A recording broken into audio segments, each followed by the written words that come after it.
El Código Civil, y bajo la rúbrica de imposibilidad de cumplimiento, se ocupa de regular aquellas situaciones en que las obligaciones se extinguen como consecuencia de la imposibilidad del deudor para llevar a cabo la prestación en la que estuviera comprometido, y que no supone más que la regulación concreta de la forma de extinción obligacional de las contenidas en el artículo 633, que se produce ante el evento de un obstáculo que haga imposible su cumplimiento.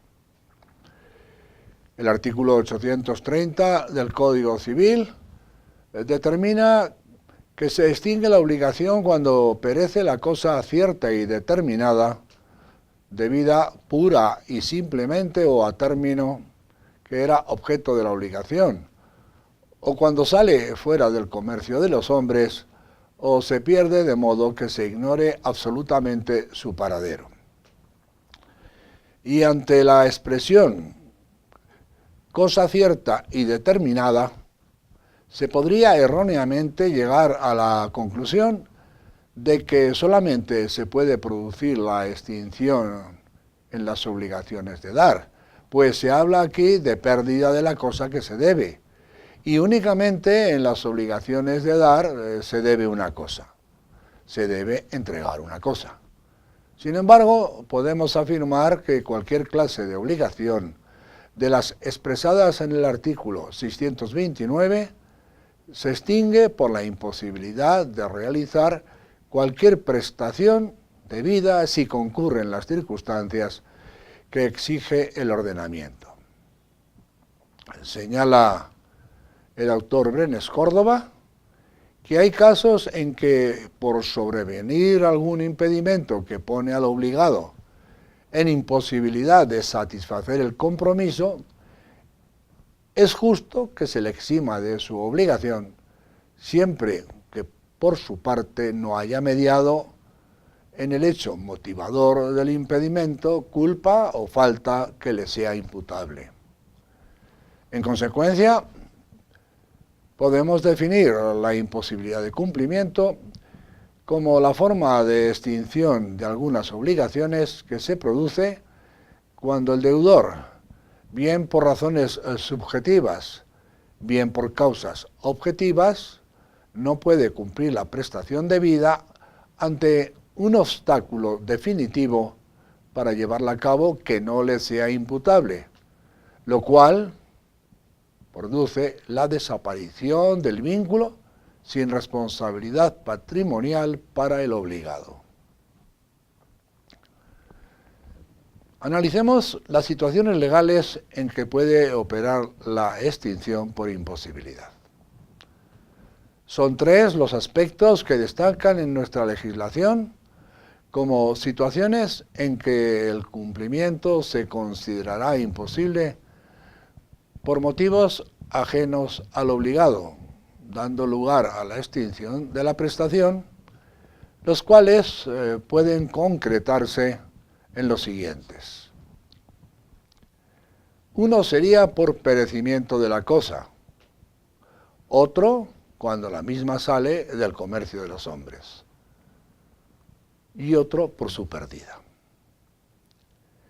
Esa desaparición, en su acepción jurídica, debe ir acompañada de una de estas dos notas: o ser ignorado el paradero de la cosa, o en caso de conocerse aquel, ser imposible recuperarla. Por tanto, lo que se persigue es que cuando se hable de perecimiento, incomerciabilidad o pérdida en cualquiera de sus facetas, se entienda que la finalidad es comprobar la imposibilidad de la prestación. Pero es necesario hacer constar que el artículo 830 del Código se refiere a la cosa cierta y determinada, alcanzando sus previsiones tanto para las obligaciones puras y simples como para las que puedan ir acompañadas de modalidades, sean estas plazo o sean condición. Veamos las circunstancias para la existencia de la imposibilidad de cumplimiento. Para que un suceso pueda originar la falta de responsabilidad a que se refiere el artículo 830 del Código Civil, es menester que en su acaecimiento concurran cuando menos las siguientes circunstancias. Que sea imprevisible por exceder el curso normal de la vida, o que previsto sea inevitable, insuperable o irresistible. Que no se deba a la voluntad del deudor y que exista un nexo de causalidad eficiente entre el suceso y el resultado. Para todo ello, la doctrina generalmente también requiere que la imposibilidad sea absoluta, definitiva y total. A diferencia de otras legislaciones foráneas, como el Código Civil italiano, artículo 258, imposibilidad parcial, si la prestación ha llegado a ser imposible, solo en parte el deudor se libera de la obligación ejecutando la prestación en la parte que sigue siendo posible. No hay en nuestro Código Civil ningún precepto que regule la cuestión relativa a la imposibilidad parcial de ejecución de la prestación.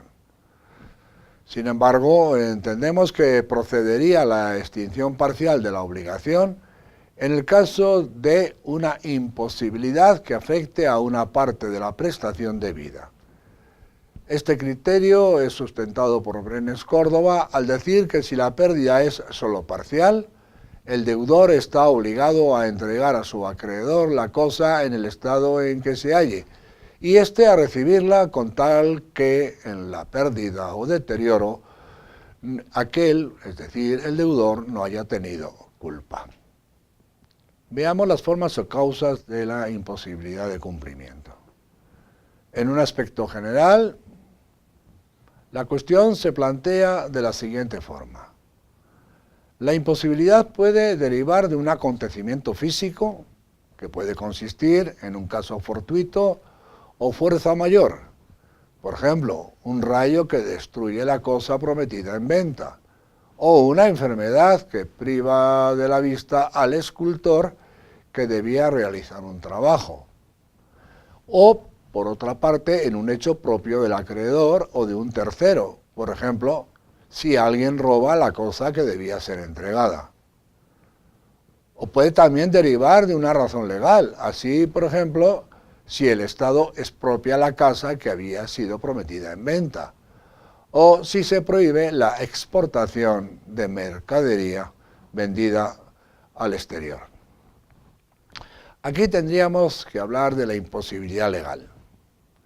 Una prestación se convierte en legalmente imposible si una norma emanada de una autoridad hace desaparecer la materia y base de un contrato, quedando éste sin efecto y produciéndose un supuesto de incomerciabilidad del objeto en los términos del inciso primero del artículo 631 del Código Civil. La ley, como consecuencia de la debida subordinación de las relaciones jurídico-privadas al derecho público, puede determinar la imposibilidad de una prestación de dos modos distintos. Uno, directamente, cuando la autoridad prohíbe la ejecución del acto convenido, como sería el caso de trabajos o actividades que se puedan considerar peligrosos, insalubres o inmorales por atentar a las buenas costumbres. De forma indirecta,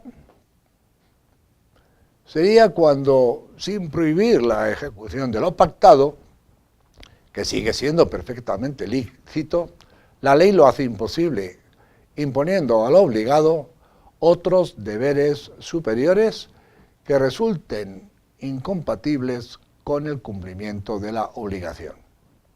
Por ejemplo, el caso de un cambio forzoso de residencia de un funcionario público o una declaratoria de incompatibilidades profesionales. Otra cosa es la imposibilidad física.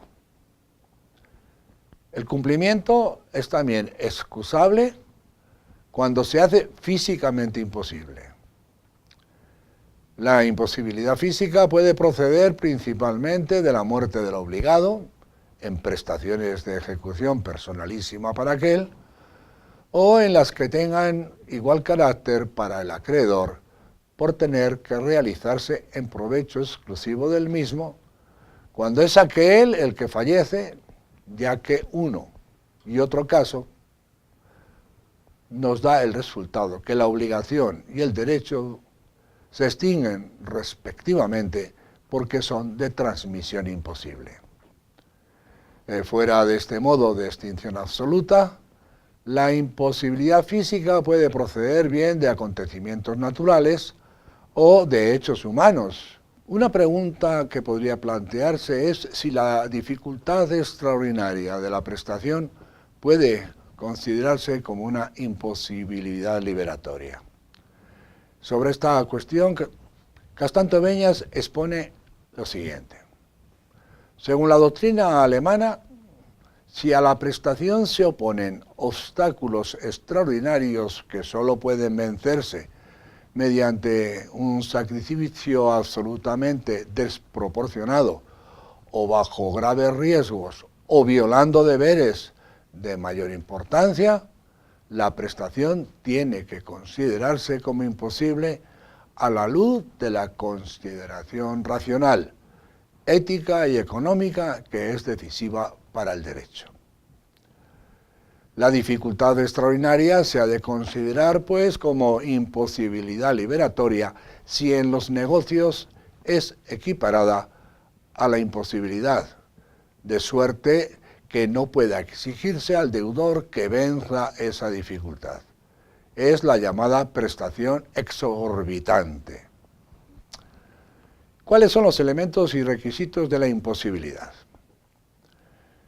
Para que la imposibilidad de cumplimiento de la prestación determine la extinción de la obligación y consecuentemente la liberación del deudor, es necesario que en ella concurran ciertos elementos generales, cuáles son que la imposibilidad sea sobrevenida, o sea, debida a una causa producida después del nacimiento de la obligación, o también que la imposibilidad no sea imputable al deudor.